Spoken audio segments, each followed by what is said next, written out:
Yes, YouTube gurus are lying to you, but they don't know that they're lying. That's why what they say sounds so convincing. What they teach about making good videos, that's usually pretty good advice. But in other areas, they don't know what they're talking about and they share regurgitated advice. In this episode, you're going to learn what's false and what will really help your channel grow. Let's dive right in. So when you watch a lot of these YouTube gurus on YouTube, why are they there? Because they've had some type of success. Usually they've had success on their own YouTube channel. And so they're sharing advice of what worked for them.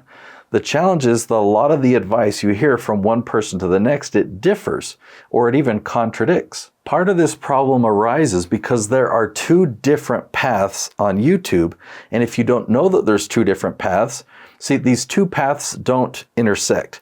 If you are following this path, then you should be doing things one way and not the things over here. But if you mix the two, you can understand why there would be such a confusion. So let me go into detail about what these two paths are, okay?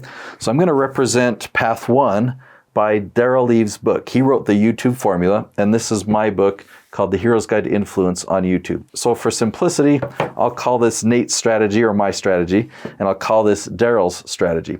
So let's talk about Daryl first. Daryl is a genius. He's a good friend of mine, and if you look at the foreword down here, Mr. Beast wrote the foreword to this book because he hired Daryl to help him grow his channel. So clear back when Mr. Beast only had 1 million subscribers. We say only because 350 million.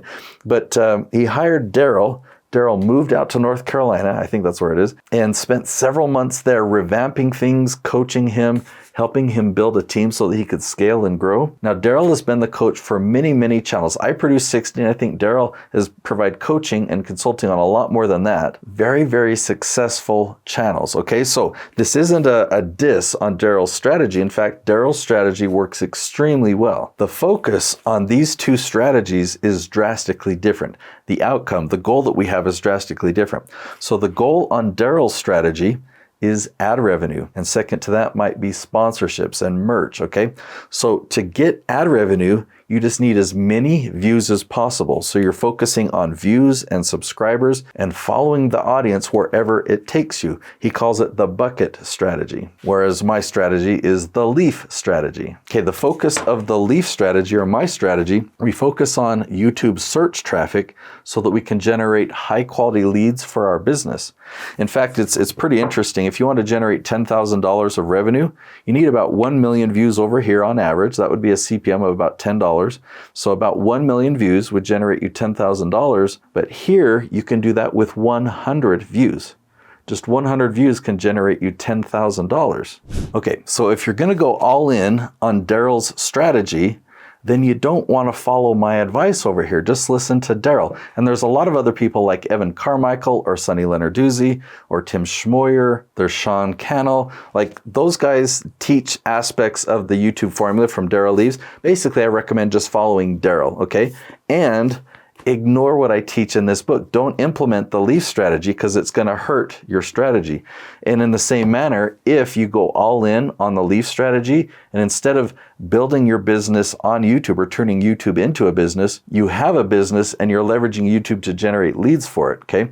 If you're going all in on this strategy, then don't be dissuaded when you hear people giving you advice that really applies to this strategy. Just pay attention to the leaf strategy. So the idea for this video that I'm filming now came from this guy, Live Video School. He filmed a video, YouTube Gurus Lying to Small Creators, so very similar title. I'm going to link to his video right up here because I think the advice he shares in this video is great. It's different than what I'm sharing. After watching his video, I agreed with everything that he shared, except for at the very end, I thought, you know what?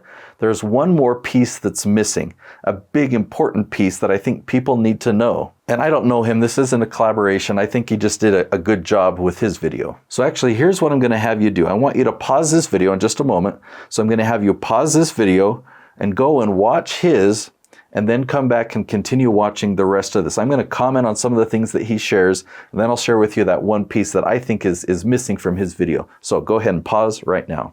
All right, so hopefully you did that. Hopefully you paused and you went and watched that full episode. Okay, if you follow his advice, you will get results. I'm predicting that you'll get results, but I want to share something else that will just multiply or magnify those results pretty significantly. The first thing that he talked about is shorts and how shorts aren't very effective, that shorts don't work. And I 100% agree. I don't hear that anywhere else. This is the first place that I've heard someone else say that. Shorts work great for this type strategy, but if you want to generate leads on YouTube, man, just ignore shorts. We actually did an experiment in the last few months because YouTube Shorts came out with a new feature that you could connect a short to a long format video. The highest conversion that I've seen of views on videos from shorts is 0.2%. It's actually, most of the other channels is 0.1%. When for the effort, I would say it's not worth it at all. The next piece of advice he shares is edit for retention. He talks about adding a lot of text effects and B-roll and transitions and adding a lot of extras to your video so that you can really keep their attention, that people's attention spans are so crazy now that you've got to wow them. And his advice is you don't have to worry about any of that. I mean, you can use some of those things occasionally, but you actually don't need any of that to keep their attention. You just need to make sure that what you're delivering is really, really valuable. I 100% agree with that. I mean, you can have a plain video, even if you filmed it on your phone, and let's say this is the amount of results that it got, whatever metric you're measuring that by. And let's say you have another version of that video where you've edited it. You've added a lot of B-roll and text effects. So you get this amount of results. Maybe on this one you get a little bit more. So maybe it improves it a little bit, but it's a lot of effort and energy to do that type of video. And it's a roadblock for a lot of creators of like, man, how do I get my videos to look like that? When you can just put your plain video on there and get good results. The third piece of advice that he shares that I want to condone and say, yes, I totally agree, is this myth that you need to post everywhere. I mean, that's what Gary Vaynerchuk teaches, and Gary Vaynerchuk is very, very successful. He talks about posting on every platform as much as possible, and really I consider it spamming the planet. But if you look back at his roots and his history, he started with one thing. And when that one thing took off and got big, then he started to add the other things. I've tried a lot of different things and a lot of different ways to market a business. And I found this YouTube strategy to be so effective that I go all in on that. Now, I have learned a lot about LinkedIn, but LinkedIn and YouTube have drastically different formulas. The formula that I followed to get results and get videos ranked at the top of YouTube and get lots and lots of search traffic for years and years to come, if I take those same videos and I just post them to LinkedIn, they don't do well at all. In fact, LinkedIn needs a lot more. LinkedIn's a social platform, so you need to interact with other people. You need to comment on their posts, and you need people to comment on your posts. Now, if you tag someone in LinkedIn, but they don't respond, that will ding your post. If you're going to tag somebody, they better be somebody who's going to respond to that. Now, the type of content that you create will vary widely on LinkedIn. Like written posts will do really well. There's also a lot of things that you can do with outreach. And so all I'm saying here is that formula for YouTube and the formula for LinkedIn are drastically different. So the thought that you can just create content and just put it out as much as possible, put out 100 tweets a day, as Gary Vee says, post your videos to LinkedIn, post your content to Instagram and Facebook and YouTube and podcasts and just be everywhere, it's a mess and it doesn't work. You've got to learn the formula for each platform. So the formula that I've had the best results with is YouTube.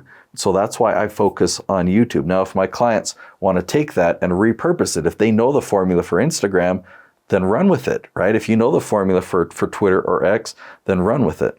The last section of his video, he talks about TTH, which is title, thumbnail, and hook. I agree with all those things. The one thing that I really, really want to add is making sure that your video has a built-in audience from the beginning. So yeah, you've got to coordinate your title and the thumbnail he talks about. So obviously those things are really important, but before you film your video, before you design your thumbnail, you have to know who the audience is for this video. And it's different for every single episode. So in the beginning, when you're creating your YouTube channel, you know who your audience is in a broad way, but there's a way that you can hone in and find a little narrow sliver of your target audience, and you can make a video just for them.